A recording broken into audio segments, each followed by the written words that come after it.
참 예수님, 네, 먼저 제 소개드리겠습니다.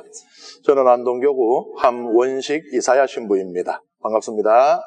네, 저를 오늘 이 특강에 초대해 주신 생활성서사 수녀님들과 또 이곳에서 강의를 할 수 있도록 허락해 주신 본당 주임 신부님과 교우 여러분들께 감사드립니다. 제가 먼저 양해의 말씀을 구해야 할 게 하나 있어요. 제가 사투리를 쓰는 점을 좀 이해해 주십시오. 사실 저는 평생 사투리를 쓴다는 의식을 못하고 살았거든요.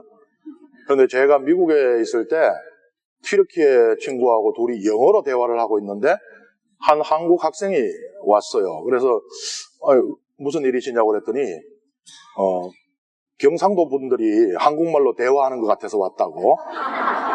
그때 제가 깨달았습니다. 저는 영어를 해도 경상도 사투리로 하는구나. 나중에 저는 아마 포스트에서 보셨겠지만 파리에서 그 박사학위를 했는데 불어를 해도 경상도식으로 되더라고요. 네, 제가 오늘과 다음 주 두 번의 강의를 통해서 여러분들과 나누고 싶은 성경의 책은 욥기입니다. 욥기는 다들 아마 읽어보셨죠? 네. 근데 욥기의 독서가 쉽습니까? 어렵습니까? 어려운 데는 이유가 있어요. 욥기는 우리가 마치 수수께끼로 가득 찬 책과 같다라고 표현을 합니다. 저술연대가 우리 성경 공부하다 보면 신명기는 언제쯤 쓰였다 이런 저술연대가 있잖아요. 저술연대를 안다는 것은 그 글이 쓰여진 배경을 안다는 것이니까 그 글이 어떤 목적을 가지고 있고 이런 것을 이해하는 데 도움이 됩니다. 아마 욥기도 여러분들 성경 공부하시면 그 교재에 보면 욥기는 언제 써졌다라고 있을 거예요. 그런데 학자들 사이에서는 의견이 아주 엇갈리고 있습니다. 어떤 학자들은 욥기는 아브라함, 이삭, 야곱과 같은 성조 시대에 써졌다라고 주장하는 학자들도 있어요. 또 어떤 학자들은 아주 후대에 유배 이후에 써졌다고 주장하기도 하고, 저자는 누구냐? 그것도 잘 몰라요. 욥 자신이 썼다라고 주장하기도 합니다. 혹은 욥기에 등장하는 엘리후라는 인물, 그가 욥기의 최종 편집자라고 보기도 하고, 모세가 썼다, 엘리야가 썼다, 솔로몬이 썼다, 예레미야가 썼다, 이사야가 썼다, 온갖 주장들이 있습니다. 심지어는 이런 사람들은 다 유다인들의 조상들이잖아요. 어떤 이방인이 썼다라고 주장하기까지도 합니다. 그러니까는 한마디로 말씀드리면 저자가 누구인지도 우리는 모른다는 이야기예요. 저는 이런 얘기를 할 수가 있죠. 하지만 성경 교재를 만드는 우리 수녀님들 같은 분들은 그럴 수가 없어요. 그래서 성경 교재들을 보시면은 저자는 누구로 추정된다, 몇 세기에 쓰여졌으리라고 본다가 돼 있지만 학문적으로는 치열한 논쟁의 영역에 있다는 것입니다. 그리고 욥이라는 인물이 실제로 있었던 존재했던 인물이냐 아니면은 허구로 만들어낸 인물이냐에 대해서도 의견이 엇갈립니다. 욥기는 에제키엘서하고 야고보서에만 아주 짧게 언급이 되고 있거든요. 욥이라는 인물은. 근데 이 인물의 역사성에 대해서는 구체적인 근거가 부족하다는 이야기입니다.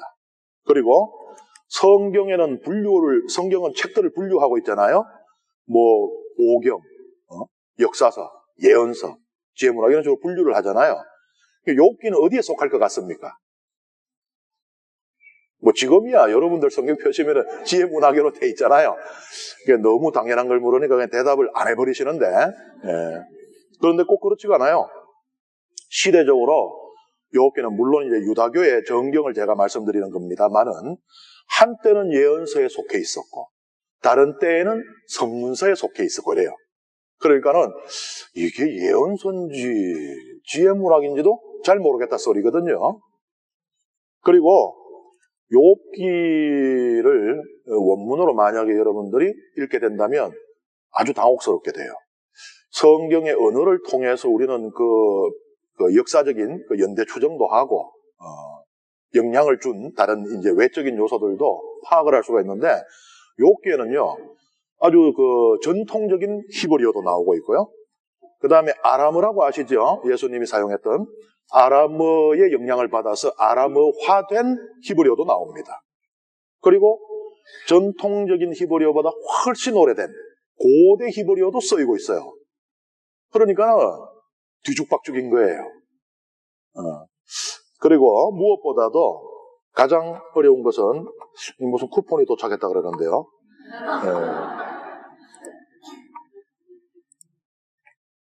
이 부분입니다. 이게 제 논문의 핵심인데, 욥기를 크게 보면은 설화 부분이라 그러면은 이제 1장, 2장, 그 다음에 42장 7절부터, 그러니까 욥기 전체를 감싸고 있는 이야기 부분, 그거하고 그 안에 들어있는 부분, 요거는 이제 뭐 시부분이라고 이야기합니다, 편의상. 그러니까 설화 부분하고 이 시부분의 이질성 문제예요. 아마 여러분들 아까 욥기 읽으셨죠 하니까 예 읽었어야 했는데, 여러분들 머릿속에 아마 남아있는 욥은 어떻습니까? 이해할 수 없는 고통을 겪었지만 그럼에도 불구하고 신앙의 순수성을 잃지 않았더니 하느님께서 더 큰 복을 주더라 하잖아요, 그죠? 이제 저의 강의를 들으시게 되면은 절대 그러하지 않다는 것을 알게 되실 겁니다. 여러분들 머릿속에 있는 욥기는 설화 부분만 남아있어요, 지금. 그래서 1장, 2장, 42장 7절부터만 남아있는 겁니다. 그런데 그거는 욥기 42장 전체에 비하면 아주 작은 부분에 불과합니다. 대부분의 욥기는 전혀 다른 이야기를 하고 있어요. 그런데 우리는 우리가 듣고 싶은 이야기, 그렇잖아요. 고통 중에도 신앙을 잃지 않으면 복이 온다. 내가 듣고 싶은 이야기, 그것이 설화에 있기 때문에 설화만 기억하고 있는 거예요. 그런데 그럴 것 같으면 그냥 욥기를 안에 있는 시 부분은 다 떼내고 그냥 앞뒤 부분만 붙여놓으면은 뭐 너무 매끄럽고 아름다운 이야기가 될 텐데. 그런데 그렇게 하지 않은 이유가 있습니다. 그것도 제가 말씀드릴게요. 일단 그냥 뭐 성경을 아주 면밀하게 분석을 하지 않는다 해도 설화 부분하고 안에 있는 시 부분이 너무 다르다는 걸 쉽게 알 수가 있어요. 마치 두 분의 하나님이 있는 것 같아요. 욥기의 설화 부분의 하나님은 어떻습니까? 인간적이잖아요. 욥은 너무나 내가 사랑하는 그런 나를 잘 봤다는 이다. 그런데 또 옆에서 또 뭐 사탄이 속삭속삭 하니까 거기 넘어가요. 그래서 고통을 또 주게 됩니다. 그리고는 나중에 또 사탄 탓하잖아요. 네가 괜히 나를 부추겨서 내가 이 여유로운 욥에게 고통만 주지 않았느냐. 보통 이런 것은 판단력이 불완전한 인간이 하는 것이죠. 후회라는 것, 그리고 남 탓하는 것. 네 때문에 그래 됐지 않느냐. 하느님이 그런 모습을 보여요. 그런데 시부분의 하느님은 어떠합니까? 폭풍 속에서 턱 나타나시는데 네가 그래 잘났으면 허리에 띠를 두르고 나서 봐라. 허리에 띠를 묶고 한번 붙어보자는 이야기죠. 그리고 욥에게 하시는 말씀은 어때요? 너무나 신비로워서 우리가 그 의미를 깨닫기도 어려울 정도의 그런 우주의 비밀을 꿰뚫는 그런 말씀을 하시잖아요. 그러니까 설화 부분의 하나님은 너무 인간적인데 시 부분의 하나님은 한없이 초월적인 하나님이잖아요. 욥도 둘 같아요. 설화 부분의 욥은 어떠합니까? 부인이 이제 이렇게 우리가 받아들일 수 없는 부당한 고통을 주는 하나님은 그냥 저주하고 죽어버립시다 했더니 하나님으로부터 좋은 것을 받았으면 나쁜 것도 받아야 되지 않소? 참 우리 아주 신실한 교우들이 할 수 있는 그런 신앙 고백을 해요. 근데 시부분은 어떻습니까? 내가 태어난 너를 저주한다부터 시작하는 거예요. 다른 욥이죠. 욥이 둘입니다. 그리고 설화 부분에서는 사탄이 중요한 역할을 하죠. 사탄이 없으면은 이런 사건이 발생하지가 않죠. 그런데 시 부분에는 사탄의 존재가 언급도 안 돼요. 욥의 입에서든지 친구들의 입에서든지 엘리후의 입에서든지 하느님의 입에서든지 사탄은 언급도 되지 않습니다. 설화 부분은 사탄 때문에 그 고통이 일어났다고 말하고 있는데 그냥 시 부분은 하느님께서 그 고통의 원인이라고 말을 하고 있어요. 그리고 설화 부분에 엘리후라는 존재가 등장하지 않잖아요. 세 친구만 나오잖아요. 시 부분은 뜬금없이 엘리후가 등장을 해서 그것도 그냥 잠시 지나가는 것이 아니고 엄청 길게 말을 하죠. 이게 어디서 나타났어요, 갑자기. 그리고 설화 부분은 요업의 자녀들과 종들이 다 죽었다라고 말을 하고 있습니다. 그런데 시부분은 19장에 보면은 마치 그들이 살아있는 것처럼 이야기를 해요. 그러한 고통이 들이닥치지 않은 그런 재앙이 일어난 적이 없는 것처럼 말을 하고 있습니다. 그리고 설화 부분에서 이 중요한 역할을 하고 있는 요업의 아내도 시부분에서는 언급조차 잘 되지 않아요. 아무런 역할이 부여가 되지 않습니다. 이러한 이 설화 부분과 시부분의 이질성, 그러니까는 이게 마치 한 권의 책이 아니고 두 권의 다른 책을 솜씨 없는 편집자가 억지로 이어붙인 듯한 그런 구조를 갖고 있어요. 학자들은 오랫동안 적어도 2000년 이후의 욥기 연구의 가장 중요한 주제 중에 하나가 이 부분이었어요. 그래서 어떤 학자들은 욥기에서 중요한 것은 시부분이다. 그 시부분을 말하기 위해서 일종의 무대를 꾸며야 그 위에 배우들이 올라가서 연기를 할 수 있잖아요. 일종의 무대처럼 이 설화 부분을 거기다가 넣은 것이다. 또 어떤 사람들은 반대로 해석을 하기도 했어요. 설화 부분이 정말로 욥기가 말하고 싶은 이야기다. 그리고 그 안에 있는 것들은 뭐냐? 고통에 대해서 그동안 있어 왔던 여러 가지 해석들. 이래서 고통이 있는 거야. 이래서 이런 고통이 있어. 의인은 이래서 고통받을 수 있어. 이런 것들을 다 집어넣어 놓고, 그렇지만은 정말 고통의 비밀은 이것이다 라고 이제 설화 부분이 이야기를 하고 있다고 해석을 하기도 하고, 뭐 여러 가지로. 그러니까 공통점이 뭐냐면요, 2000년 이후에 전 세계에서 나온 욥기에 대한 박사 논문은 제 것까지 포함해서 2000개가 넘어요. 그런데 제 거 논문을 제외한 대부분의 논문의 공통점은 뭔가 하면, 욥기를 읽으면 욥기는 마치 두 권의 다른 책이, 이질적인 책이 억지로 들어있는 것처럼 보이지만 사실은 일관성 있는 독서가 가능하다는 게 공통된 의견이에요. 그래야지 욥기를 읽는 독자들의 마음이 혼란스럽지가 않거든요. 편안하거든요. 저는 여러분들을 혼란스럽게 할 겁니다. 제 논문이 말하고 있는 것은 욥기에는 일관성이 없다는 거예요. 일관성이 없는 것이 무슨 의미를 가지는가를 저는 여러분에게 오늘과 다음 주에 걸쳐서 말씀드리고자 합니다. 제 논문의 방법론에 있어서 중요한 것은 이 발언에 대한 거예요. 발언. 그러니까 욥기에 보면은 뭐 어떤 사건, 묘사, 서술 이런 것들이 있고, 등장인물들 혹은 이 이야기하는 이야기꾼, 욥기 전체 이야기꾼의 말이 있잖아요. 그걸 발언이라고 합니다. 저에게 있어서 중요한 거는 그 발언들이에요. 욥이 뭐라고 말하는지, 설화자는 뭐라고 말하는지, 친구들은 어떤 말을 하고 있는지, 하느님은 어떤 말씀을 하고 계시는지. 사실 욥기는 적어도 저에게는 이 발언을 주목하라고 말하고 있는 것 같아요. 욥기에 있어서 발언의 분량이 어마어마하거든요. 그러니까 사실 이 설화 부분을 제외한다면은 그게 다 발언이라고 봐도 됩니다. 그러니까 그게 중요하다는 이야기예요. 이 욥기 안에 들어있는 진리가, 뭐 진리과는 다양하잖아요. 뭐 존재론적 진리도 있고, 우리 뭐 신학 공부들 하신 교우분들도 계실 텐데, 뭐 해석학적 진리, 뭐 현상학적 진리 다양하게 있을 거 아닙니까? 저는 욥기에서 중요한 것은 대화적 진리라고 봐요.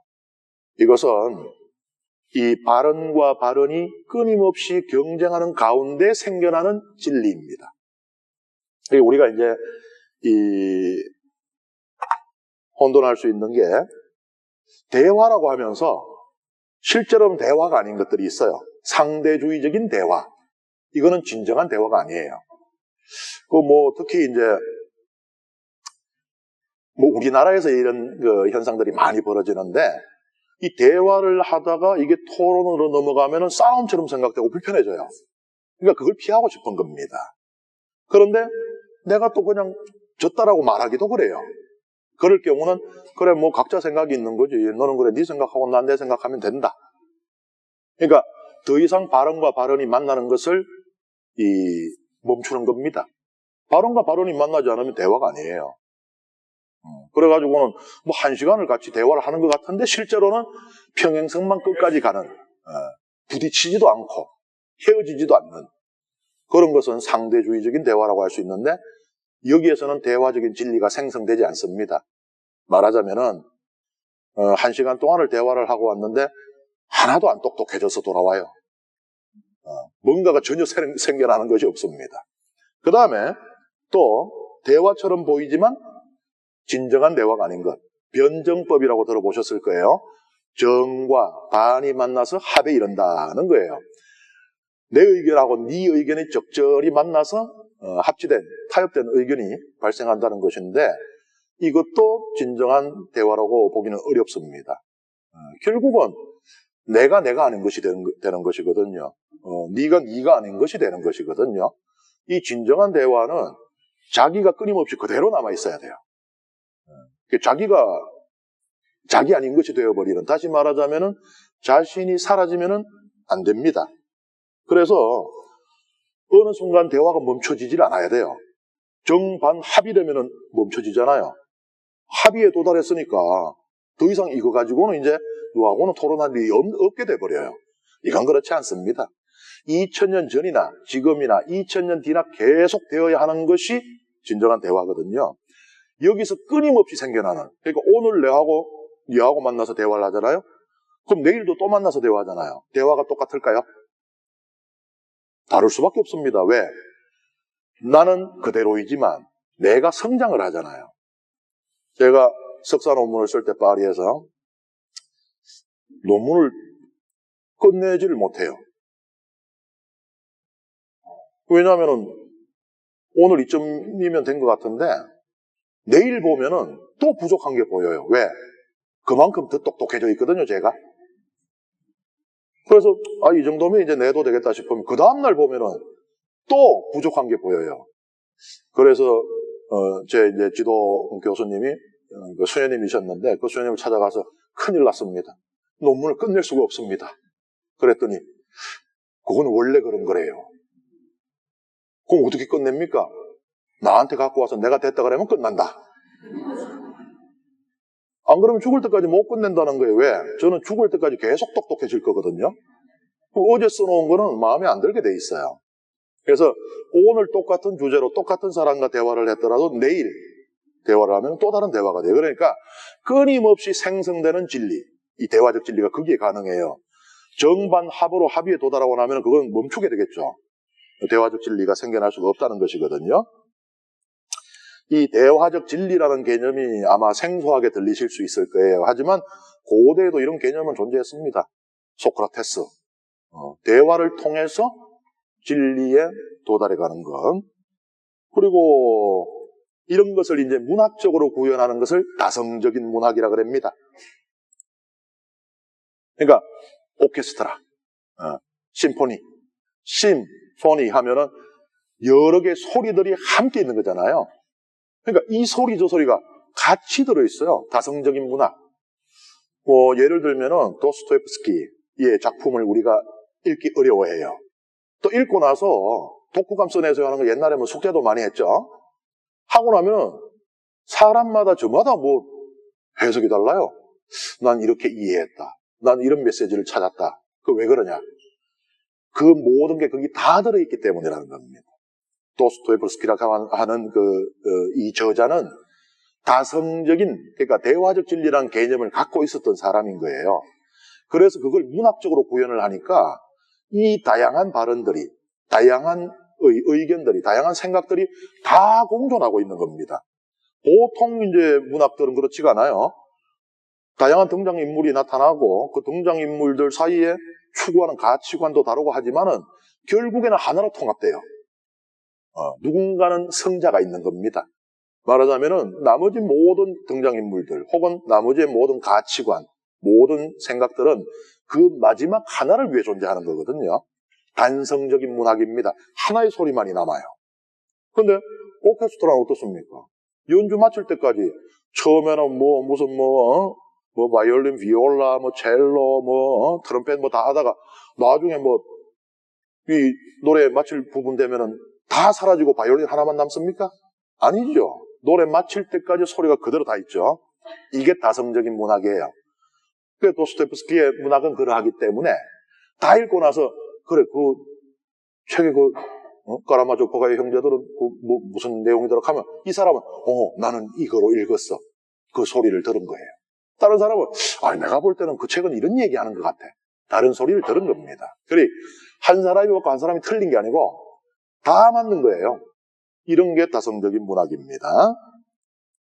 제가 욥기에서 발언이 중요하다고 말씀드렸잖아요. 욥기에서 발언이 차지하는 분량이 95%가 넘습니다. 그러니까 발언을 안 읽으면 욥기를 안 읽은 거하고 같아요. 그래서 설화만을 읽으면 욥기 안으로 들어가지 못한다는 이야기입니다. 그래서 이제 이 욥기를 한번 발언 중심으로 읽어보도록 하는데 시간상의 제약이 있기 때문에 다 읽지 못해요. 제 논문이 불어로 600페이지가 넘는데 거의 한 80%가 이 발언을 분석해 놓은 건데 그걸 제가 여기서 말씀드릴 수도 없고 말씀드리는 그런 끔찍한 죄를 지을 마음도 없습니다. 그래서 좀 간략간략하게 요약하고 이렇게 말씀드리겠습니다. 먼저 설화 부분의 앞부분, 편의상 머릿말이라고 할게요. 1장과 2장이 되겠죠. 여기에서 발언들이 있죠. 하느님도 말씀하시고 사탄도 말하고 욥도 말하고 욥의 아내도 말을 해요. 요것들을 우리가 이제 보자면은 욥과 아내의 대화거든요. 요거는 이제 그 앞에도 그 욥과 아내의 대화가 있지만 두 번에 걸쳐서 재앙이 일어났죠. 그 두 번째 재앙이 일어난 뒤에 이제 하는 말입니다. 대화를 아내가 먼저 시작을 해요. 당신은 아직도 당신의 그 흠없는 마음을 굳게 지키려 하나요? 그러니까 욥의 아내는 이제까지는 문제가 없었어요. 욥이 의롭고 흠없이 살면서 큰 복을 누렸거든요.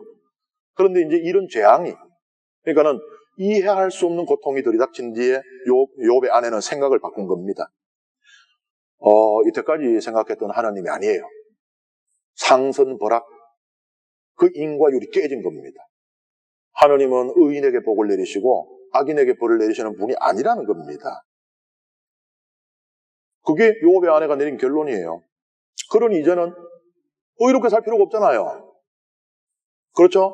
우리 교우 여러분들 선하고 의롭게 사시는 게 그래야 복 받고 그래야 하늘 날아가고 그래야 영원한 생명 얻고 그것 때문 아닙니까?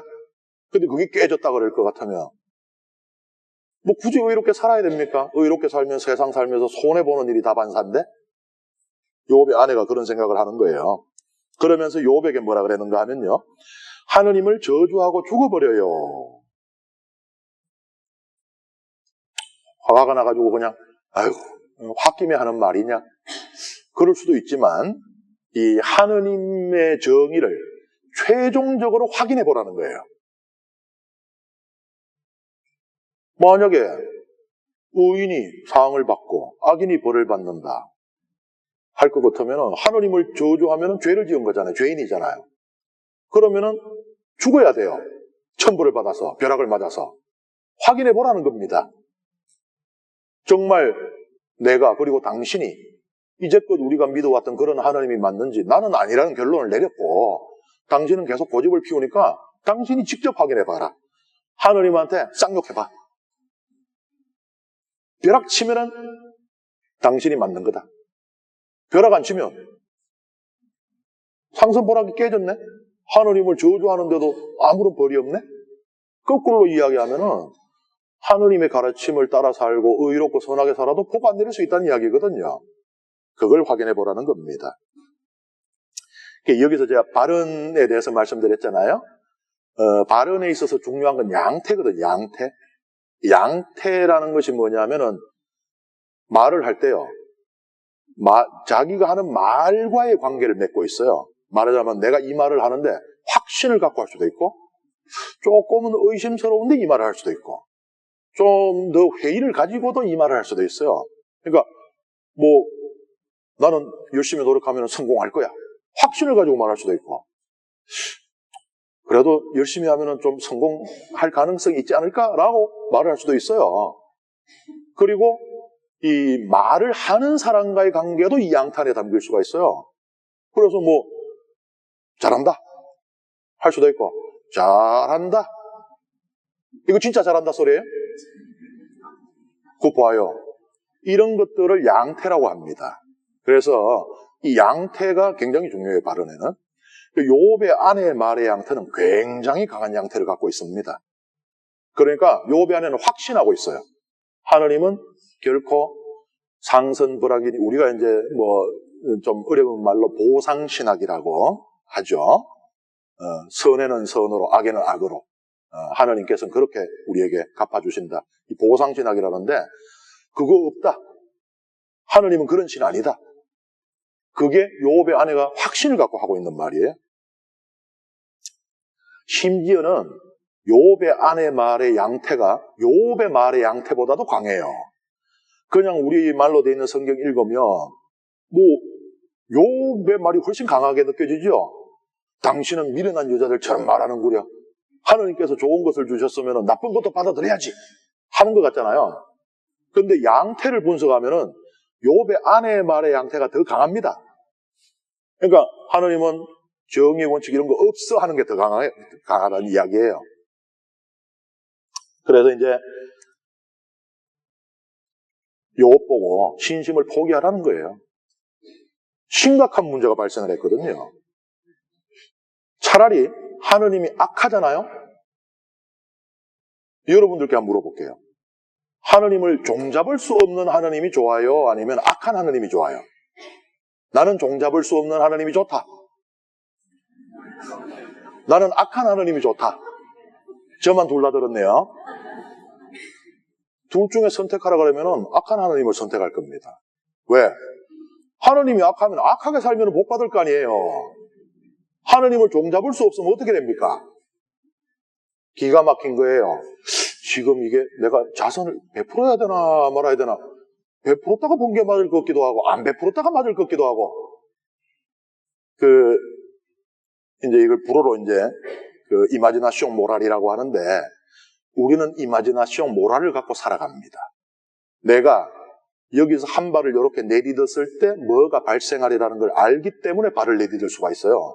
근데 내가 이 발을 내딛었을 때 이 땅이 꺼질지 안 꺼질지 모른다고 생각해 보세요. 그럴 수 있어요? 집 밖으로 한 발짝도 못 나옵니다.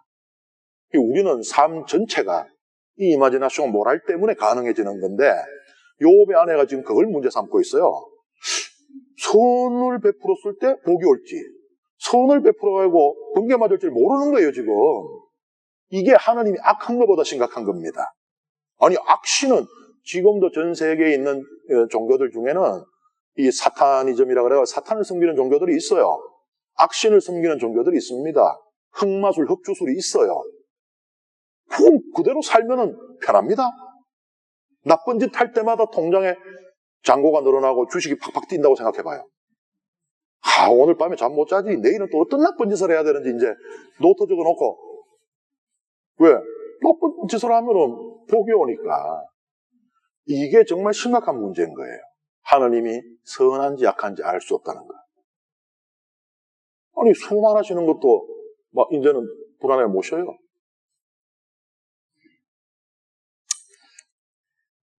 욥의 아내가 이런 말을 했더니 욥의 아내보다가 어떻게 보면은 좀 지혜가 덜합니다.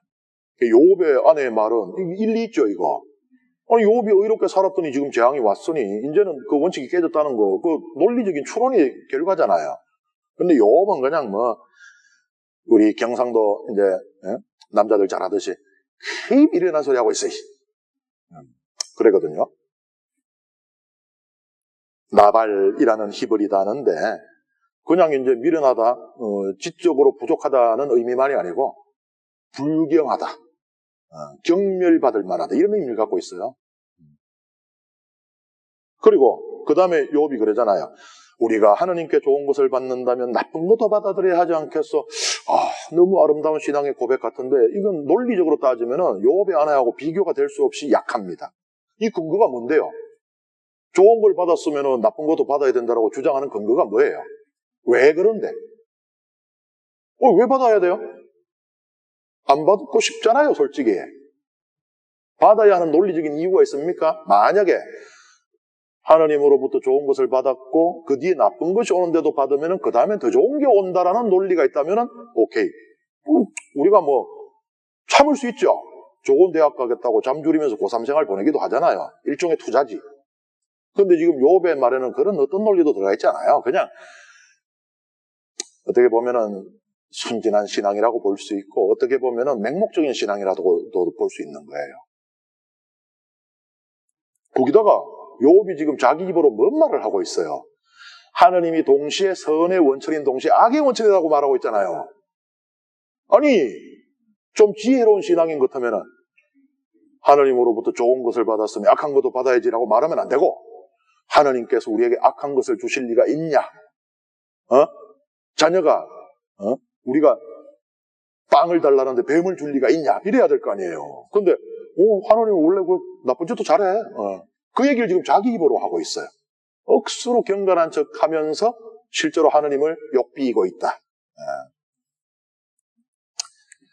그냥 욥이 믿는 하느님은 좋게 해석해주면 초월적인 하느님입니다. 그러니까 마치 태양이 뜨고 지는 것을 우리가 어떻게 할 수 없고 자기 마음대로 하듯이 그냥 하느님도 그런 존재라고 그냥 말하고 있는 거예요. 전적인 자유, 악까지 포함한 자유, 그것만 이야기하고 있는 겁니다. 욥은 뭐예요? 결국 욥도 되게 똑똑한 척하면서 자기 부인 보고 막 미련하다고 그러는데 사실은 지도 왜 지가 고통받는지 몰라요. 그러니까 어떻게 보면은 이 참 경상도 남자들의 허세. 지도 모르면서 그 미련한 소리 한다고 그러고 있습니다. 그런데 이제 우리는 욥보다 똑똑해요. 왜? 우리는 욥기를 읽어가지고 욥의 고통이 어디서 온 건지를 알고 있잖아요. 하나님과 사탄의 내기를 우리는 알거든요. 하나님께서 사탄에게 먼저 질문을 하시죠. 나의 종 욥은 의롭다. 그와 같은 자가 이 땅 위에는 없다. 했더니 사탄이 반론을 제기합니다. 우리는 일단 사탄이라는 단어가 나오는 순간 굉장히 부정적으로 생각을 하잖아요. 그런데 여기에 사탄은 그 사탄이 아니에요. 신관이, 성경을 읽어보시면 신관이 진화를 하고 있어요. 처음에 신관은 다 다신론이에요. 이 신도 섬기고 저 신도 섬기고 다 섬깁니다. 예를 들어가지고 야곱이 하란에 있는 라반의 집안에서 수호신상들을 가져 나오잖아요. 아내가 가져 나온 거니까 야곱은 몰랐으니까 나중에 알게 되잖아요. 라반이 몸수색하고 하면서. 그런데도 그거 버려요? 안 버려요. 언제 버립니까? 스켐에 들어와가지고 아들들이 사고 친 뒤에 스켐에 있는 남자들 다 학살한 뒤에 가나안은 부족 동맹 체제거든요. 한 곳에 문제가 생기면 우르르 다 달게 됩니다.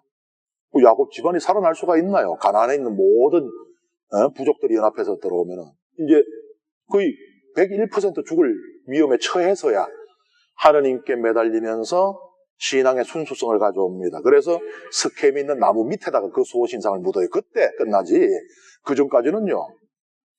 또 이 신도 섬기고 저 신도 섬기고 다신론이죠. 그러다가 이제 단일신론으로 발전을 해요. 신들은 여럿이지만 한 신만이 나의 신입니다. 이건 어디에 나오는가? 여호수아가 이 가나안 땅에 들어가서 스켐에서 백성들에게 그렇게 말하죠. 나는 우리를 이집트에서 데려내오시고 이 땅을 주신 하느님만을 섬기겠소. 여러분은 어떻게 하겠소? 그때 백성들이 우리도 하느님만 섬기겠소. 신들이 많지만 그 중에 하느님만 섬기겠소. 이 단일신론이 돼요. 이때 이스라엘이 탄생합니다. 이때 여호수아 앞에 모인 사람들 다 아브라함 피 물려받은 사람들 아니에요. 성경에 뭐라고 되어 있습니까? 탈출기에.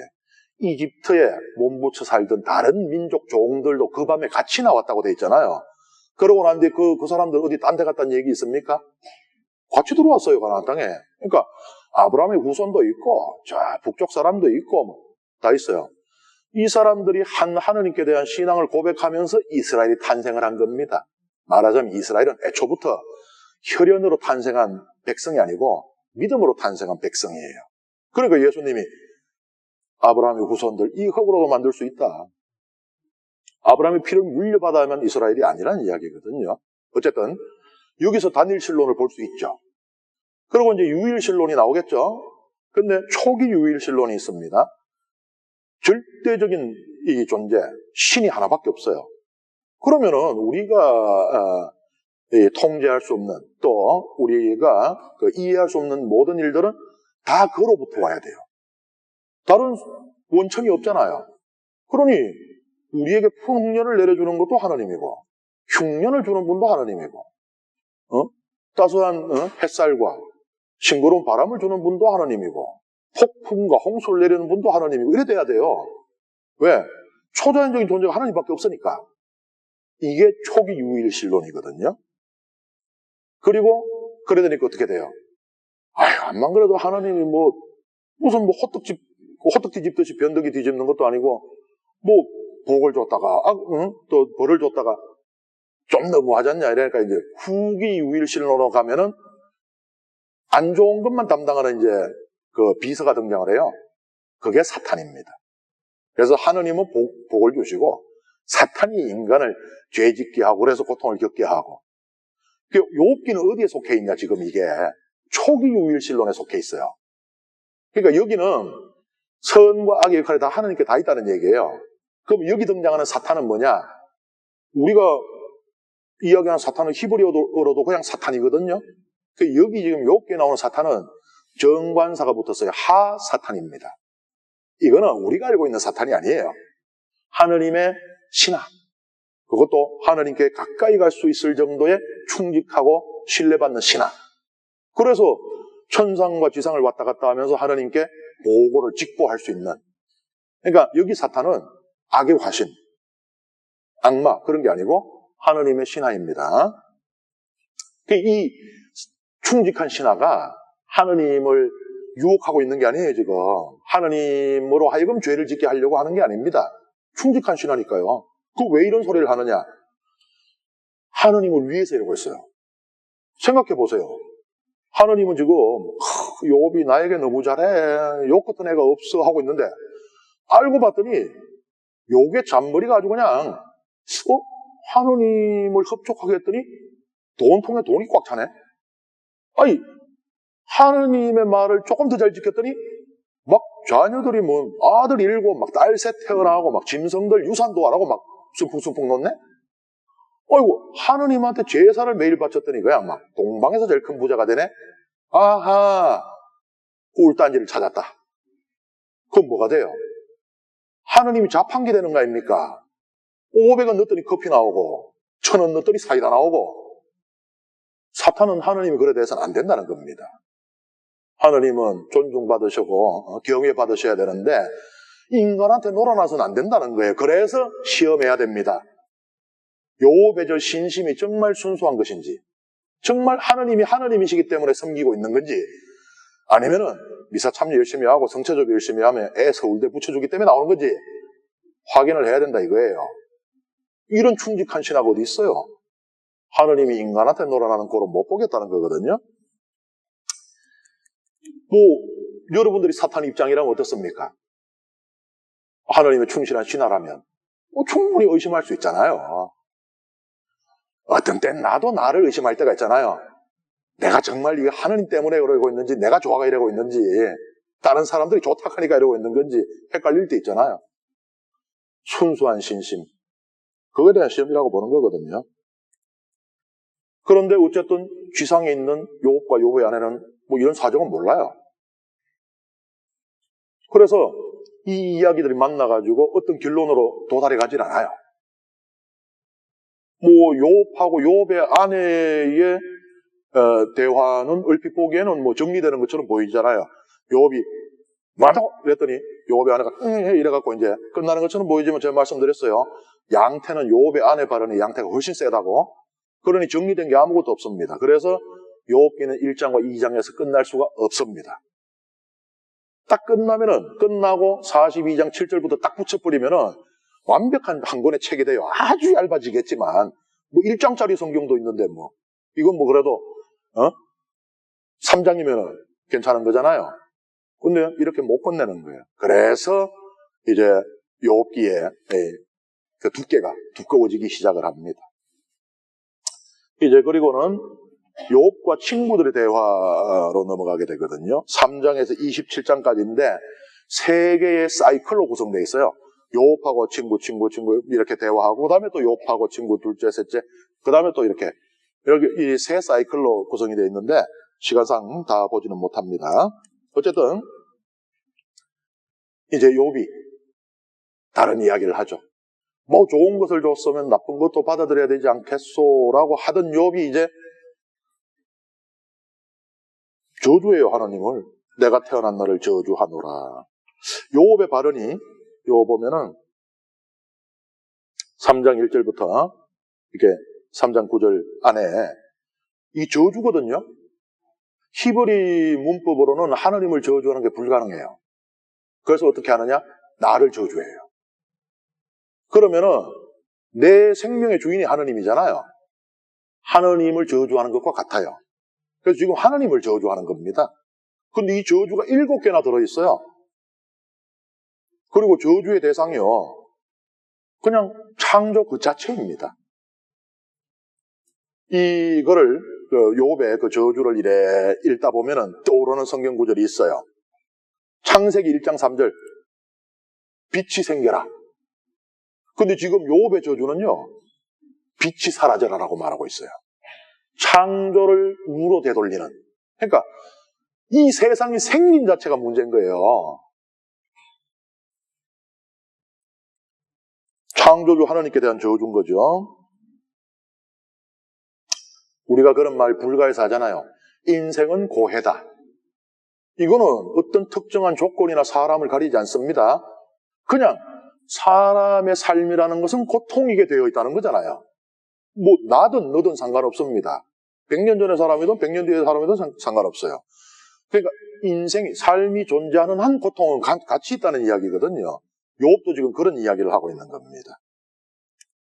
그러면 어떤 결론에 도달하겠어요? 삶이 무의미해지잖아요.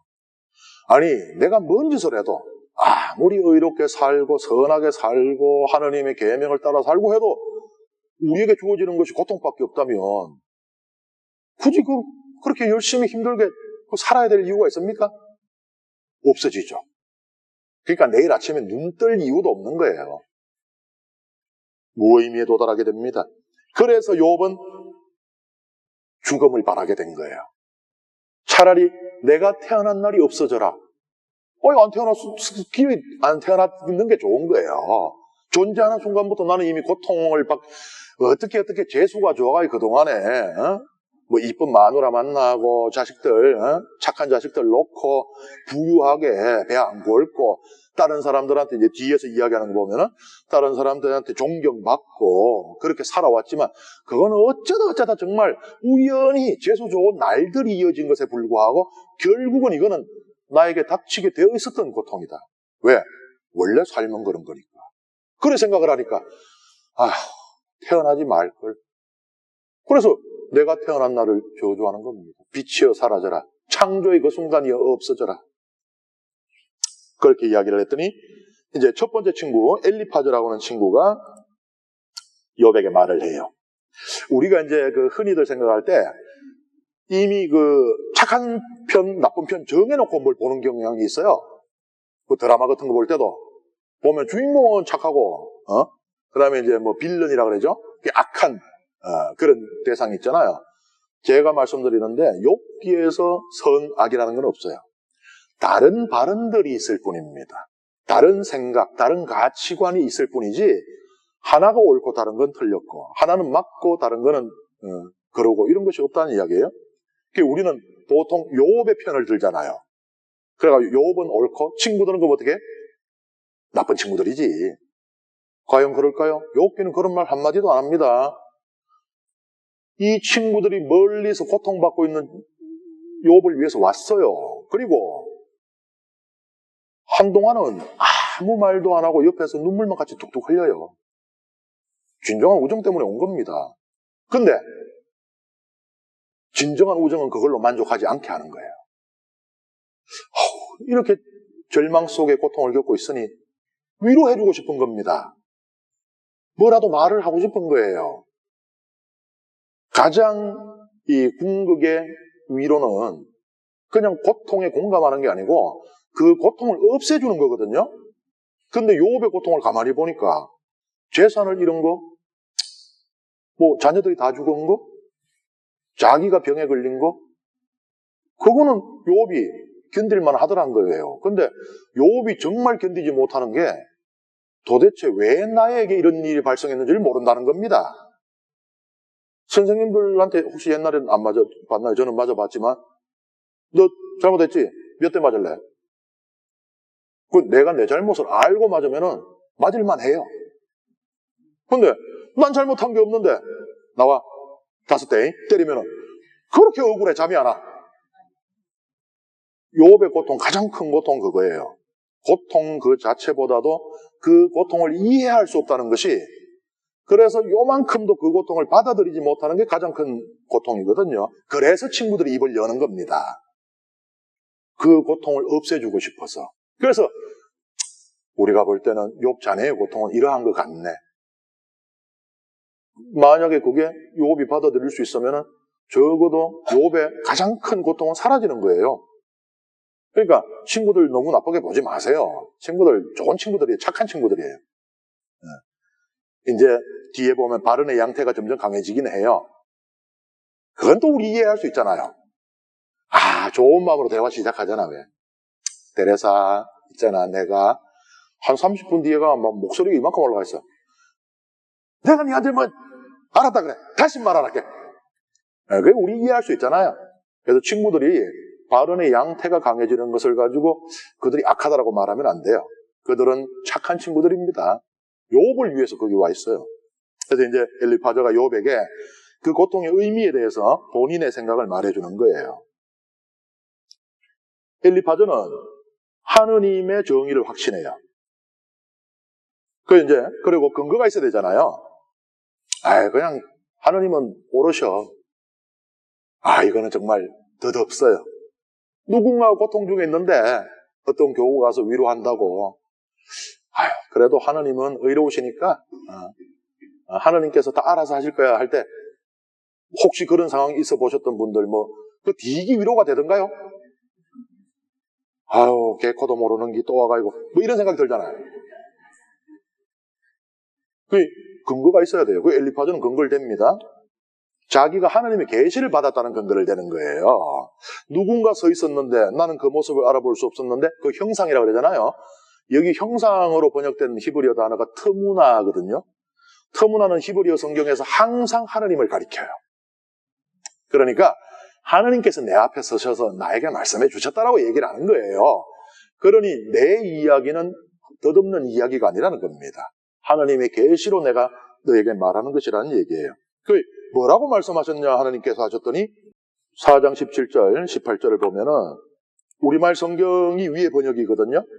그 밑에 거는 제가 번역을 한 거예요. 히브리어는 번역의 가능성이 다양하기 때문에 이렇게 번역해도 됩니다. 그 밑에 보면 어때요? 어떤 인간도 하느님 앞에서 결백할 수는 없다라는 얘기예요. 아니, 천사들은 전통적으로 인간보다 우월한 존재로 여겨져 왔어요. 순수 영적인 존재이기 때문에. 우리 인간은요, 영적인 존재이기도 하지만 육적인 존재이기도 하잖아요. 그래서 우리는 병도 걸리고 굶주림 때문에 도둑질도 하고 그렇게 되잖아요. 그래서 이 존재적으로 봤을 때 천사는 인간보다 우월하다 그랬어요. 물론 아고스티노 성인께서는 그럼에도 불구하고 인간이 천사보다 더 위대하다 그랬어요. 왜? 천사가 타락하면 뭐가 돼요? 사탄이 되잖아요. 사탄이 회개하면 다시 천사 되나요? 순수 영적인 존재에게는 회개가 불가능합니다. 그런데 우리 인간은 죄도 짓지만 회개할 수도 있어요. 회개할 수 있는 존재이기 때문에 존재적으로는 인간이 천사보다 열등하지만 회개 때문에 우리 인간은 천사보다 위대하다고 아고스티노 성인께서 말씀하셨어요. 어쨌든 순수 영적인 존재인 천사조차도 하나님 앞에서는 완전하지 못한데 하물며 우리 인간이 어떻게 하나님 앞에서 완전하다, 의롭다라고 주장할 수 있겠느냐? 어떻게 나는 죄 짓지 않는다고 주장할 수 있겠느냐라고 엘리파즈가 말하고 있습니다. 그러니까 뭐예요? 미안한데 ዮም 네가 무슨 죄를 지었을 거야. 그래서 하나님이 이런 고통을 내리셨을 거야 라고 말을 하고 있는 거예요. 그랬더니 이제 욥이 말합니다. 이게 대화가 좀 돼요. 뒤로 갈수록 이제 대화가 안 되지 앞에는 대화가 좀 됩니다. 욥이 그래 나도 뭐 내가 하느님이 아니니까 내가 뭐 완전하다는 말은 못하겠다. 그리고 뭐 내가 의도하지 않아도 내가 실수라도 죄를 지었을 수도 있겠지. 내가 돌을 던졌는데 그 돌의 연못에 있는 개구리가 맞았을 수도 있잖아요. 근데 욥의 말은 이제 논리가 뭔가 하면은 여기 보면은 죄가 바다입니까 용입니까? 이 구약에서 이 신약에도 그렇습니다만은 성경에서 물은 뭐 여러 가지 뭐 생명도 상징하고 뭐 하지만은 아주 대표적으로 악을 상징해요. 물 좋아하세요? 저는 수영을 못 해가지고 물이 좀 무서워요. 불란서 있을 때 주교님이 운동해야 된다고 그래 수영장 10개 10일짜리 끊어가 갔는데 갔는 첫날 이제 얕은 데서 퐁당퐁당 하고 놀다가 이제 이렇게 개엄하는데 이제 요만 왔다 갔다 하는데 이게 실력이 늘었나 봐요.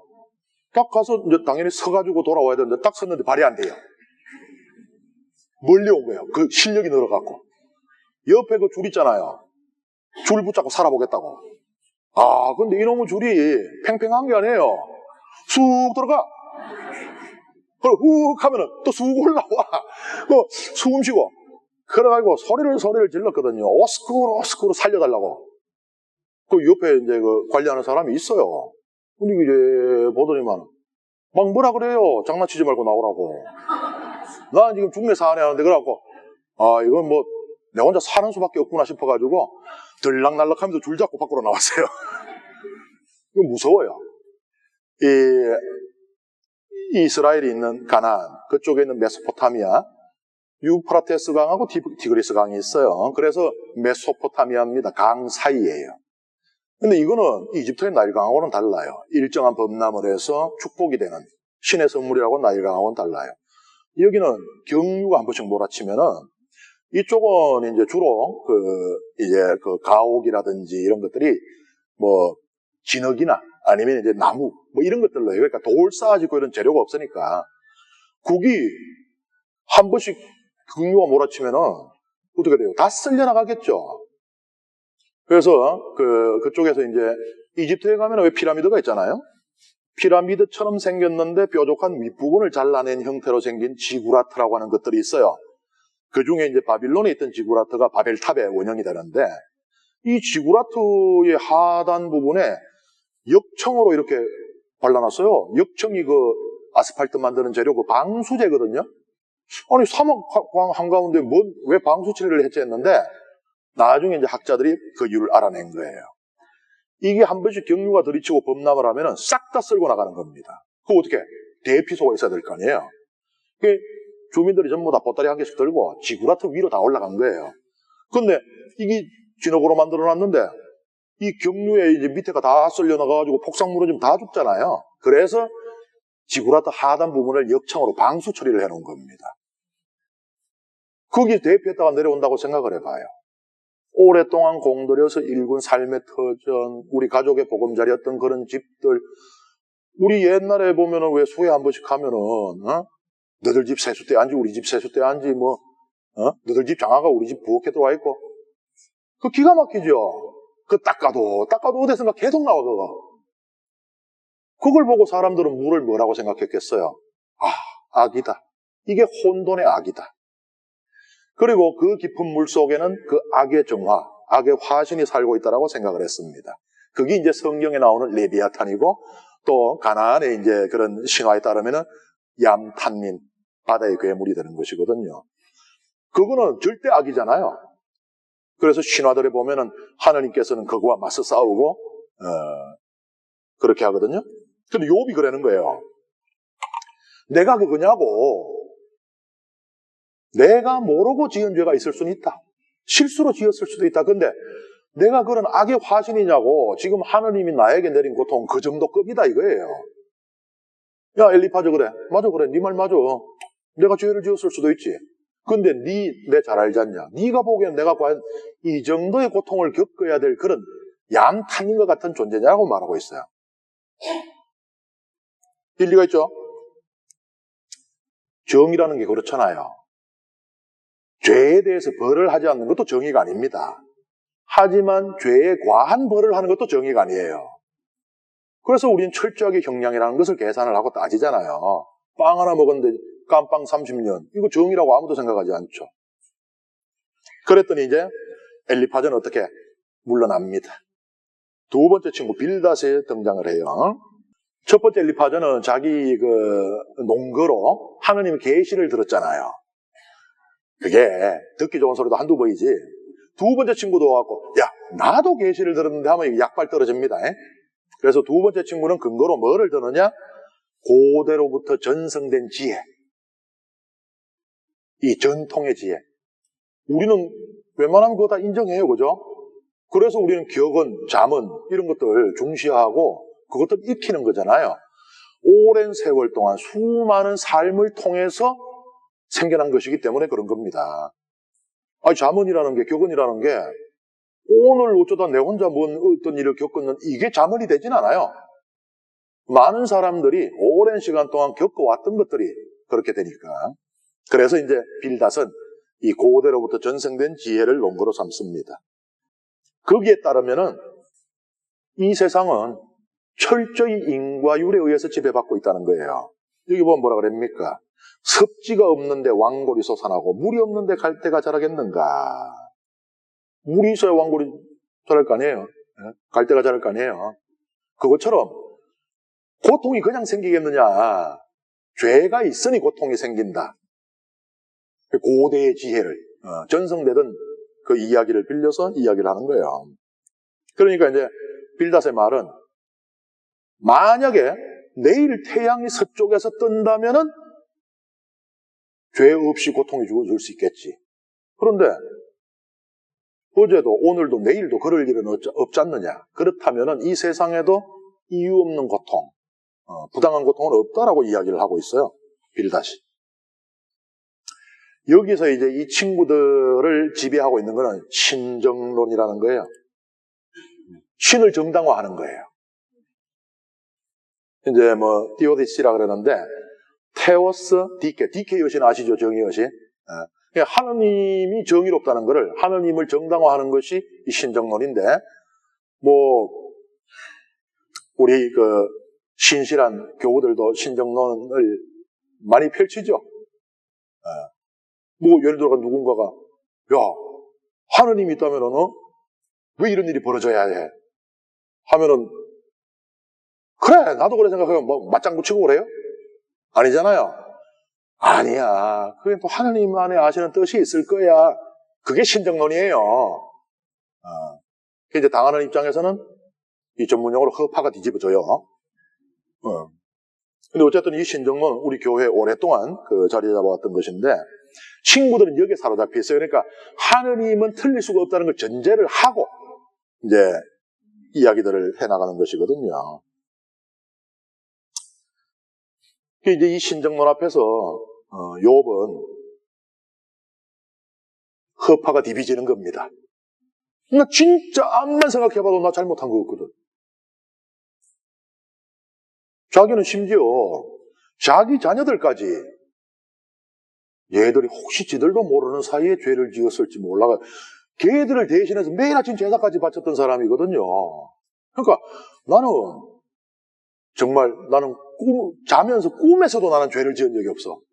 근데 친구들이 다 그래도 네가 지은 죄가 있어서 그럴 거야 할 때 내가 이거 가슴을 갈라서 보여줄 수도 없고 기가 막힌 거죠 이거. 이런 경험 혹시 살면서 한 번쯤은 있잖아요. 저도 파리 있을 때 제가 파리 해방 선교회 신학생이 이제 오랫동안 안 타고 묵혀놨던 얼마나 된지 모르겠어요.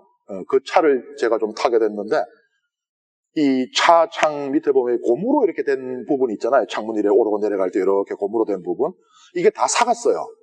삭았는데 삭아가지고 거기서 이제 뭐 흙먼지들이 날라오고 이러다 보니까 이게 토양이 형성이 됐네? 그래가지고 어느 날 보니까 요 밑에 창문 여기에 아주 작은 풀이 하나 자랐어요. 그래서 이제 제가 그거를 우담바라라고 신비로운 풀이 자랐다고 그 얘기했는데 아무도 안 믿어요. 근데 그게 제가 이제 사진을 찍어놨어야 되는데 차를 타고 가는 동안에 바람이 부니까 톡 끊어져 날아가 버렸거든요. 증거가 없어진 거예요. 지금까지도 나는 억울해 죽겠어요. 지금도 내가 얘기하면 여러분들 안 믿지 솔직히. 신부가 거짓말 하겠어요? 진짜라니까. 이런 경험 있잖아요. 지금 욥이 딱 그거예요. 나 죄 안 짓거든. 근데 신정론에 사로잡혀 있으면은 둘 중에 하나는 틀려야 되는 거예요. 욥이 오르면 하느님이 틀리게 됩니다. 그 친구들은 그건 안 되는 거예요. 아무리 욥이 내 친구지만 그건 안 돼요. 그 욥은 뭐라 그럽니까? 아이고, 힘으로 해보려니 그분은 막강하신 분, 법으로 해보려니 누가 나를 소환해 주겠나? 그러니까 내 진짜 억울해 죽겠는데 내가 하느님하고 대질신문하고 싶은데 내가 그럴 힘이 없다. 아이고, 힘없는 게 그냥 뭐 억울해야지 뭐.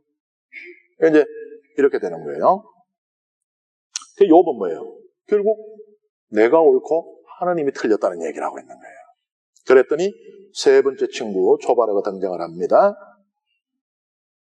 조바르는 자네가 하느님의 신비를 찾아내고 전능하신 분의 한계까지도 찾아냈단 말인가? 뭐 나는 솔직히 네가 진짜로 죄를 안 짓는지는 모르겠다. 정말 네가 실수로라도 죄를 안 짓는지 내가 어떻게 확신할 수 있냐? 내가 네가 아닌데. 근데 네는 하느님이 아니면서 어떻게 하느님의 속마음을 들여다본 것처럼 하느님이 너에게 억울한 고통을 내렸다라고 단정할 수 있냐? 네 하느님 마음속에 들어가 본 적 있냐? 어때요? 이것도 논리적으로 또 말이 되죠? 그런 이야기가 있었어요. 어떤 젊은이가 저한테 와가지고 창세기 읽으면서 처음부터 시련에 빠졌다고. 왜 그러냐니까. 하느님이 자유의지를 주시고 선악과를 만들어 놓으니까 그것이 따먹지 안 따먹냐고. 둘 중에 한 개만 했어야지. 선악과를 줬으면 죄를 질 여지를 주지 말든지, 자유의지를 주셨으면 죄를 질 여지를 주지 말든지, 아니면 선악과를 만들었으면 자유의지를 주지 말든지. 그때는 제가 지금으로부터 한 20몇 년 전 새신부 때니까 제가 대답할 수 있는 수준이 아주 일천했죠. 그래서 그래도 배부른 돼지보다는 배고픈 사람이 되는 게 행복하지 않냐. 하느님이 우리에게 자유의지를 주셨기 때문에 우리는 고통도 있지만 행복도 알 수 있는 거 아니냐. 돼지가 행복이 뭔지는 알겠냐. 그랬더니 그 대학생 청년이 뭐라 그러는가 하면은 주문에 돼지가 아닌데 돼지가 행복한지 안 한지 어떻게 알아요? 생각해보니까 맞아. 내가 돼지한테 물어본 적이 없거든. 니는 행복하니 불행하니 물어본 적이 없거든. 일리가 있어요. 욥에게 조바르가 그 말을 하는 거예요. 네가 결백하다고 주장하는 것까지는 내가 용납하겠는데 네가 하느님 뱃속에 들어가 본 것도 아닌데 하느님이 무슨 억하심적으로 네한테 일부러 그런 고통을 부당하게 줬는지 아닌지 그건 네가 어떻게 알고 이렇게 확신을 하고 있느냐라고 얘기를 해요. 그리고 이제 욥이 지금 신정론을 비판하고 있잖아요. 자네들은 신정론이라고 하는 이념에 사로잡혀 있다. 그걸 비판하고 있잖아요. 초바르는 그럽니다. 초바르가 그래요. 그것이 하늘보다 높은데 저승보다 깊은데 땅보다 길고 바다보다 넓은데 자네는 어떻게 알겠느냐. 그러니까는 이 3차원이라는 공간 안에 우린 갇혀있고 하느님은 그 3차원 밖에 있는데 하늘이고 땅이고 뭐 넓이고 간에 다 밖에 있는데 이 우물 속에 있는 네가 저 우물 밖에 있는 하느님을 어떻게 알고 하느님을 옳다고 말하는 것이 그것은 틀렸다라고 말을 할 수 있느냐는 거예요. 하느님이 틀린지는 네가 어떻게 아느냐고. 그러니까 신정론이 잘못된 것인지 네가 어떻게 알고 비판을 하느냐고. 네가 지금 고통스럽다고 해서 그래 말하면 안 된다는 겁니다. 그랬더니 이제 욥이 이제 마지막으로 말을 하거든요. 그 욥의 사이클이 3개가 있다 그랬잖아요. 뭐 흥미진진하죠, 그죠? 그리고 다 일리가 있어요. 아무도 뻘소리를 얘기하는 사람이 없다는 얘기예요. 다 논리가 있고 일리가 있습니다. 근데 이걸 지금 다 다룰 수는 없어요. 시간이 얼마 없기 때문에. 그래서 어쨌든 이제 욥과 이 친구들이 이제 새 사이클의 대화가 다 끝납니다. 자, 이제 우리는 보통 이렇게 되면은 자, 욥이 이겼을까요? 친구들이 이겼을까요? 이 발언의 경쟁에서. 자, 욥이 이겼다. 친구들이 이겼다. 오, 친구들이 더 많아. 제가 친구들 쪽을 좀 더 우호적으로 말했나요? 요거는 말하기 나름이거든. 제가 포장을 어떻게 하느냐에 따라 이기는 쪽이 달라지는데 보통 사람들은 욥이 이겼다고 생각을 해요. 여러 가지 이유가 있어요. 발언의 분량이 욥이 훨씬 길어요. 말빨 세단 얘기거든요. 그리고 또 욥하고 친구들이 이렇게 대화하고 이게 사이클이 있다고 그랬잖아요. 뒤로 갈수록 친구들의 발언은 줄어들고 그 다음에 심지어 마지막 3번째 사이클에서는 초발을 하고 하는 마지막 친구는 아예 나오지를 못해요. 우리는 그걸 보고 욥의 말이 마지막 말이 되잖아요. 초발을 아예 안 나와버리니까 마지막 말 하는 사람이 이기는 거 아니에요? 부부싸움 할 때 뭐 보통 어떻습니까 하면은 야 네가 물 떠와. 안 돼. 싫어. 네가 떠와. 네가 떠와. 마지막에 네가 떠와 하는 사람이 이기는 거 아니에요? 보통 그렇게 생각을 하죠. 그래서 오늘 아주 이상한 그 현상이 일어났는데 보통은 욥이 이겼다고 손드는 사람들이 대부분입니다. 그런데 중요한 건 양태라 그랬죠. 양태 분석을 하면은 욥의 발언의 양태하고 친구들의 발언의 양태가 똑같습니다.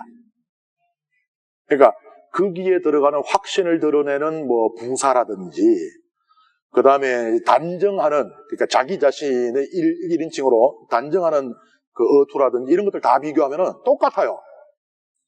뭐예요? 무성부란 얘기입니다. 그러니까 기존의 어떤 전통적인 욥기 독서들 많이 했을 거예요, 그죠? 욥기에 대한 책들도 많이 읽었겠지만 기존의 전통적인 독서로 보면 욥이 이긴 거지. 친구들이 진 거지. 그런데 이 발언 중심의 독서를 하게 되면은 승부가 나지 않았던 걸 알게 돼요. 그래 되면은 다른 해석들이 가능합니다. 마지막에 초바로 등장 안 했는 거. 그걸 친구들이 졌기 때문이라고 보통 해석을 하잖아요. 그런데 다르게는 해석이 안 됩니까? 자, 하고는 이야기해봐야 입만 아파 해도 말 안 할 수 있는 거예요. 그래. 욥 네 말이 맞으니까 내가 이제 뭐 할 말이 없다. 이럴 수도 있지만, 아이고, 내가 차라리 소하고 대화를 하지. 이래도 말 안 할 수 있는 거예요. 그리고 사실 대화를 먼저 포기하는 건 욥이에요. 27장 12절 욥이 지금 이 이야기하는 게 자네들도 모두 보지 않았나? 그런데 어찌하여 헛된 생각에 빠져들었나? 이게 뭔 말인가 하면은 제가 아까 말씀드린 그거예요. 아이고 내가 소하고 얘기하지. 이 소리예요 이게. 그러니까 헛된 망상으로 가득 차 있는 자네들하고 내가 무슨 이야기를 더 하겠냐. 그러니까 대화를 먼저 포기하는 쪽이 친구들이 아니고 욥입니다. 그러니까 초바라가 굳이 나올 이유도 없어요. 욥이 이제 난 너들하고 이제 말 안 해. 이때까지 입이 아프도록 내떠들었다. 그런데도 자네들은 계속 그 신정론이라고 하는 망상에 사로잡혀 있으니 이거는 하느님이 나타나기 전에는 안 돼. 내가 이야기하는 것은 의미가 없다. 오히려 자네들과 이야기하면은 고통만 더 커진다. 허파만 더 뒤집어진다. 그 욥이 먼저 대화를 포기하는 거죠. 그래서 이 욥과 친구들의 대화 또한 어떤 결론에 도달하지 못해요. 다시 말하자면은 여러분들이 지금까지 아주 주의를 집중해서 눈을 초롱초롱하게 기대했던 고통에 대한 궁극적인 답이 나오질 않는 거예요. 솔직히 그것 때문에 여러분들 오셨잖아요. 오늘 특강 가면 뭐 고통에 떡밥이 나오던데 이거 나 지금 내가 왜 이런 고통했는지, 왜 우리 가정이 이런 고통했는지 그 답을 내가 찾고 말리라 오셨겠지만 지금까지는 그게 나오질 않아요. 팽팽한 이 발언들, 팽팽한 생각들, 의견들이 이 대립하고 있는 겁니다. 그 다음에 다른 장르가 하나 나오죠. 28장 지혜 시편입니다. 이거 읽다 보면은 뭐지? 왜 뜬금없이 이게 나오지? 하는 생각 안 듭니까? 고통에 대해서 막 열심히 얘기하다가 뚝 이게 나와요. 이거 누가 이거 잘못 삽입했나? 그렇게 해석하는 학자들도 있어요. 이거 잘못 들어가 있다 이거. 그리고 이게 누구의 말인지도 몰라요.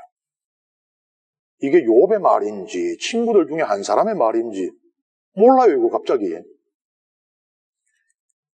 그런데 사실 이 지혜 시편이 앞에 있는 그 욥과 친구들 대화하고 밀접하게 연결되고 있습니다. 이게 네 부분으로 구성이 되거든요. 첫 번째 부분은 뭐 인간이 닿을 수 있는 값진 것들, 그러니까 금, 은, 구리, 쇠 뭐 이런 것들인데 이것도 참 보통은 아니죠. 여기 보면 이제 그 왼쪽에 있는 거는 팀나 광야에 있는 이 구리 광산. 그러니까 이집트에서 구리를 캐러 여기까지 왔던 거예요. 그 시나이 반도의 이 팀나 광산까지. 그 중간에 있는 거는 고대 그 광산이 이렇게 돼 있는 거예요. 수직으로 뚫려놨어요. 그래가지고 밧줄 타고 등불 들고 내려가면서 땅 파요. 땅 파서 이제 거기 안에 있는 것들을 찾아내오는 것이거든요. 그 이제 이 이집트에서 아주 중요하고도 아쉬웠던 게 두 가지가 있어요. 하나는 구리. 뭐 고대에 있어서 구리가 사실 금은보다도 더 중요한 그런 용도를 가졌다고 볼 수 있고, 그 다음에 하나는 금일까요? 은일까요? 금. 나는 금이다. 나는 은이다. 은이에요. 금은 이집트에서 많이 나거든요. 이집트에 은이 안 나요. 그래서 요 보면은 그 파라오들이 마스크잖아요. 여기 보면은 얼굴 껍데기는 금 발라놨잖아요. 속에 있는 두꺼운 부분, 그건 이건 살가죽이고 속에 뼈잖아요. 뼈는 뭘로 만들었는가 하면 은으로 만들었어요. 살가죽이 중요합니까? 뼈가 중요합니까? 그거 봐요. 은이 더 중요해요. 그래서 더 중요한 걸로 뼈를 만든 겁니다. 왜? 이집트에서 은이 안 나니까. 은하고 금은 이렇게 이제 그 외부에서 가져오는 것인데, 이 생각을 해봐요. 저 수직으로 막 밧줄 하나 잡고 등불 들고 그 파 내려간다고 생각을 해봐요. 보통 일 아니죠? 그래서 그러한 지혜. 대단한 거예요. 땅속에 그게 있는 걸 어떻게 알고 그래 봤을까? 아니, 오늘날에 온갖 기계들 동원해갖고 뭐, 디리리리리 하면은 뭐 이렇게 막, 이렇게 하고 하지만, 아니, 수천 년 전에 뭐 젓가락 들고 찾았겠어요? 네, 대단한 겁니다. 내 눈으로도 알 수 없는 것인데. 그리고 이 능력이 어느 정도냐 하면은 과장을 이렇게 해놓는 거예요. 이 이집트의 창조신화거든요. 그게 지금 지혜 시편 앞부분에 들어가 있어요. 마치 인간들이 산을 뿌리채 파헤쳐가지고 그 광물들을 캐오듯이 그렇게 인간의 능력이 놀랍다는 거예요. 아, 진짜 지금 보면은 뭐 인간의 그러한 그 능력이 별로 과장이 아니라는 생각이 들고 무섭기까지 합니다. 인간이 어느 정도까지 할 수 있는지를 이제는 예측조차 불가능하기 때문에 우리 인간이 무섭기도 해요. 무슨 일을 저지를지 알 수 없다는 점에서. 그런데 고대 신화에서부터 사실 그건 이야기를 했던 것이고요. 그런데 두 번째 부분은 이러한 능력을 가진 인간인데도 다룰 수 없는 것이 있다. 그게 뭐냐? 지혜. 저 땅의 이 지구의 근원까지, 원천까지 파고 들어가서 원하는 것을 찾아올 능력을 가진 인간이지만 지혜에 닿을 수가 없다. 여기서 이제 지혜는 설기하고 같은 말로 써요. 병행구입니다. 왜 그러냐? 왜 인간이 그런 능력이 있는데 왜 지혜를 못 구해요? 이유는 단 한 가지밖에 없어요. 이 땅에 있는 거라면은 땅을 저 반대편으로 구멍을 뚫어서라도 찾아오는 게 인간이라니까요. 근데 왜 못 가져와요? 이 세상에 속한 게 아니니까. 그러니까 그 인간의 능력으로도 지혜는 얻을 수가 없다는 거예요. 창조의 지혜거든요. 여기 이제 하나님께서 지혜로 세상을 창조하셨다. 이 말씀이 우리에게 좀 생소할 수 있는데 창세기 1장 1절에 보면은 한 처음에 하나님께서 하늘과 땅을 만드셨다라고 되어 있잖아요. 여기 지혜로 만들었다는 말이 있나요? 있어요. 유다인들이 읽으면 있습니다. 한처음에가 히브리 말로 뭐예요? 히브리어 성경 공부 하시는 분들 있잖아요. 브레시트 바라 엘로힘 이렇게 시작하잖아요. 브레시트 한처음에거든요. 근데 유다인들은 이걸 어떻게 해석하는가 하면은 레시트와 함께. 근데 레시트가 뭐냐? 여기 보면은 자문에 나오잖아요. 레시트가 지혜의 별명이에요. 그러니까 우리 가톨릭 성경에는 한처음에 하나님께서 하늘과 땅을 이렇게 나오지만은 유다인들은 이거를 지혜와 함께 하나님께서 하늘과 땅을 만든 이렇게 나와요. 그러니까 요한복음이 그냥 나온 게 아니라니까. 하나님께서 말씀을 통하지 않고 생겨난 것은 없다. 요한복음 서문이 그냥 나온 게 아니에요. 그러니까 요한은 이 유다 전성을 알고 있었던 겁니다. 그 지혜가 곧 말씀이 그 지혜가 그 말씀이 곧 예수 그리스도이시다. 한처음 이 세상을 지을 때 성자께서는 성부함께 계셨다. 이게 신학으로 발전을 하는 거예요. 이래도 신약하고 구약이 상관없습니까? 어쨌든 그런 것이고 브레시트 지혜와 함께 이게 이제 요한복음에서는 이제 예수 그리스도로 대처되고 있잖아요. 근데 이 지혜 시편의 마지막 구절이 문제예요. 보아라 주님을 경외함이 곧 지혜며 악을 피함이 설기다. 아니 앞에서 이때까지 얘기한 거예요. 인간은 지혜에 닿을 수 없다고 얘기했잖아요. 그거는 이 땅에 속한 게 아닌게 우리가 가지고 올 수 없다고 그랬잖아요. 근데 이건 뭐예요? 또 지혜를 얻을 수 있다는 거잖아요, 이거. 주님을 경외하면은, 악을 피하면은, 지혜를 얻을 수 있다고 얘기하잖아요. 아니, 하나만 얘기해야지. 한 입 갖고 두 개를 얘기하면 어떡하냐. 그래서 어떤 학자들은 저자가 둘이다. 27절까지 썼는 저자가 있는데, 28절을 쓴 저자는 이제 후대의 편집자겠죠? 27절까지 읽다 보니까, 갑자기 막 계몽주의, 인본주의 막 이런 생각이 들기 시작하는 거예요. 우리 인간은 그러면 계속 그냥 돼지로 살아야 되나? 우리는 지혜를 가질 수 없어? 나는 인정 못해, 용납 못해. 해가지고 한 구절을 갖다 넣었다는 거예요. 우리는 지혜로워질 수 있다. 우리는 지혜를 얻을 수 있다. 이거를 집어넣었다는 거예요. 어떻습니까? 마음에 들어요? 마음에 드실 텐데. 왜냐하면 우리 21세기의 모든 사람들은 이미 그 시대에 살고 있으니 그렇잖아요. 제가 여러분 보고 여러분은 죽을 때까지 개돼지로 살 겁니다 하면 기분 좋아요? 안 좋잖아요. 그런 저자가 갖다 붙였다라고 해석을 하는데 저는 이제 다르게 보는 거예요. 이거 동사가 없는 구조예요. 히브리어로 읽으면 명사만 있습니다. 그러니까 명사만 나열된 히브리어 문장 구조를 고려하면은 그러니까 동사가 있으면은 주님을 경외함하고 지혜가 똑같아야 돼요. 악을 피하는 거하고 설기가 똑같아야 돼요. 명사만 있으면은 똑같지가 않아요. 관계는 있는데 두 개가 관계는 있는데 동일하지가 않습니다. 뭔 소리가 되냐? 주님을 경외하고 악을 피하면은 지혜로워질 수 있다. 하지만 지혜 자체를 얻게 되는 것은 아니란 말이에요. 그러니까 앞에 거하고 모순되지 않죠. 앞에서 이때까지 27절까지 얘기해왔던 게 지혜 자체를 얻을 수 없다는 이야기를 했어요. 그거는 이 세상에 속한 것이 아니니 그분은 하느님 자신이시니 그러니까 하느님을 내가 내 머릿속에 집어넣을 수 없다는 얘기예요. 하느님을 내가 소유할 수 없다는 이야기입니다. 하느님을 내 입맛대로 부릴 수 없다는 이야기예요. 27절까지 그 이야기를 했는데 28절도 그걸 부정하진 않아요. 하지만 주님을 경외함으로써 악을 피함으로써 그로써 주님과 관계를 맺음으로써 우리는 지혜로워질 수 있다. 지혜로워진다는 거하고 지혜 자체하고는 달라요. 그래서 지혜로운 자도 어리석은 일을 합니다. 성경의 자문은 그걸 이야기해요. 그래서 지혜로운 자, 이것을 지혜문학에서는 의인과 동일시하거든요. 의롭다는 거하고 지혜롭다는 게 같아요. 의인도 뭐라 그래요? 7번 넘어진다. 그래서 지혜로운 사람도 어리석은 일을 할 수 있습니다. 지혜 자체는 그럴 수가 없죠. 이게 지혜 시편이 말하고 있는 것이에요. 지혜와 지혜로운 행위 사이에는 거리가 있다는 겁니다. 그렇다면 어때요? 이 시편이 앞에 욥하고 친구들 대화하고 관련이 있습니다. 친구들은 뭐라 그래요? 마치 자기들이 하나님 머릿속에 들어가 있는 것처럼 말하잖아요. 하나님은 옳다. 네가 죄를 지었으니 이런 일이 일어나는 것이다. 마치 하느님 머릿속에 들어가 있는 것처럼 말하잖아요. 하느님을 가진 것처럼 자기들이 지혜를 소유한 것처럼 말하고 있습니다. 욥에게. 그런데 이 지혜 시편은 그럴 수가 없는데 인간은 이라고 말을 하고 있는 거예요. 그럼 누구 편 들고 있어요? 욥 편 들고 있잖아요. 그럼 어떻게 돼요? 욥하고 친구들이 1대1이었죠.